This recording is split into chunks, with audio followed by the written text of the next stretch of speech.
Welcome to the Bespoke Traveler podcast, a space where curious explorers can listen to immersive tales connecting nature, culture, and identity. Come journey with us as we question ideas of home, deepen relationships with place, trouble notions of border, and challenge our perceptions of memory.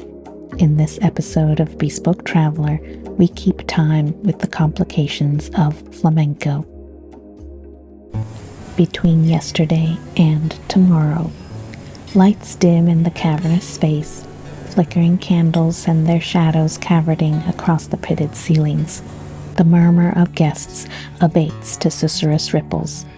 Inside the intimate restaurant, an electric thrill snakes up my spine as I stare at the empty stage. We've driven into the hills for this, far from the city center, then trudged up sinuous cobbled lanes in a warren of dead ends and drowsy dwellings. It's such an insular village. Locals lounging in the baking sun stare at us, faces they do not recognize. Inside the venue, the chill damp of earth permeates through the walls. Lightly sense the sour cherry of Rioja in my glass infuses into the charred meat dishes being served at neighboring tables. There is a kerfuffle of rustling as the guitarist emerges, tunes his instrument. A smattering of applause as a couple dressed in scarlet and black sit. Another pronounced round as a second couple in flaxen flames appears. Beginning minor chords gently hum through the air. A complex thrumming beat adds gravitas before the lead guitar bolts out of the pen with a Phrygian tune. Hands keep rhythm. Voices encourage, and before long one of the dancers advances to stomp her heeled Mary Janes on the floorboards. Her ruffled skirt flirts this way and that. Her imperious chin points towards her sloping shoulder. Her elbows angle in taut arrangements to frame her swaying curves. Her hands flutter like butterflies. The genesis of flamenco is probably forever lost to history. What is certain is that the Romani tribes, who to this day dominate the art form, were always entertainers and storytellers. Their traditional repertoire incorporated both their Rajasthani origins and the few centuries they spent in the Greco-Byzantine Empire.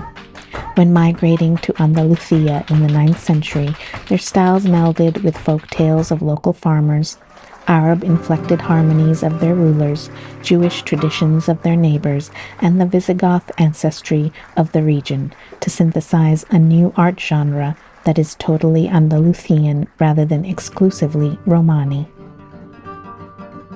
Initially enjoyed among the southern Iberian working classes, it wasn't until the 18th century that flamenco popularized across socioeconomic strata, and not until the mid-20th century that it became intensely codified into its current configuration.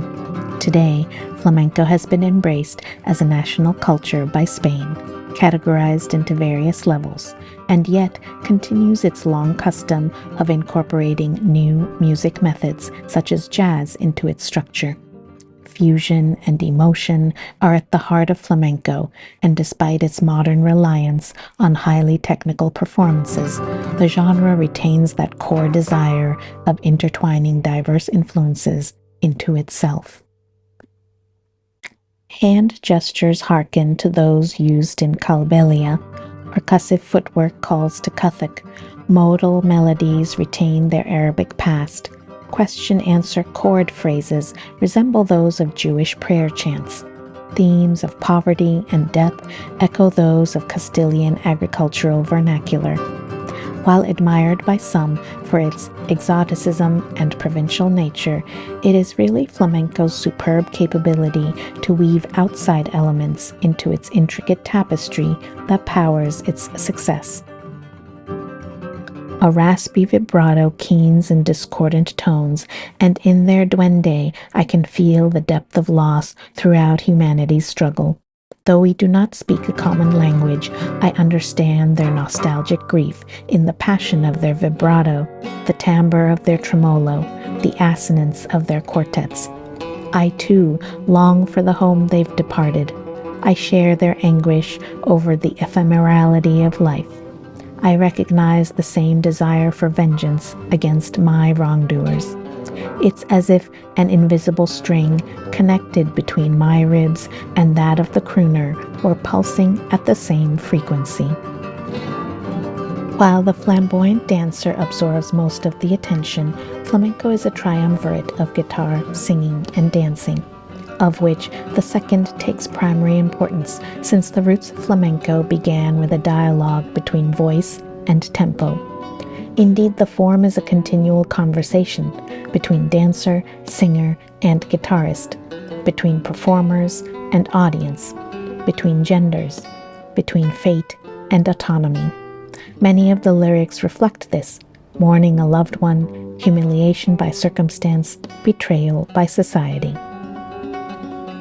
The essence of flamenco is emotion. Without it, the gesticulating, the words, the strums have little meaning. Because this is something that cannot be learned from books, so much of flamenco remains an oral tradition passed down through generations. Practitioners are often the children of flamenco artists or studying from childhood under the tutelage of former entertainers. In this way, the history of a community, its traumas and tribulations, its resilience and adaptations are transferred through the artist's body. Long after the guitar strains have faded and we've returned into the coolness of the night, I think about how this thread of improvisation is the recurring story for the outsider, the migrant, and the itinerant. Over and over again, those who've been forced to leave their province, those who've chosen to wander into a new land, have had to learn how to adapt to new ways of living while retaining bits of their old selves, remembrances of who they used to be. In return, the spaces they've entered have borne new blossoms of thinking. I reflect on how all the places I've been in for however long have needled their way into me, whether through their landscape, architecture, art form, or simply through having learned some common phrases in the local language. These are pieces I carry with me, often without even noticing, part of the evolution of who I am becoming. And I wonder too what sort of residue I've left at each destination, what memories I've planted amongst the gardens and parks I've visited, what sensations I've scattered while meandering alleys and prowling markets. Bespoke Traveler Note: what type of music or dance captivates you most? Let me know in the comments. Thank you for listening.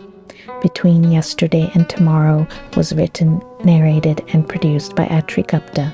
For more details, head to the website at bespoketraveler.com.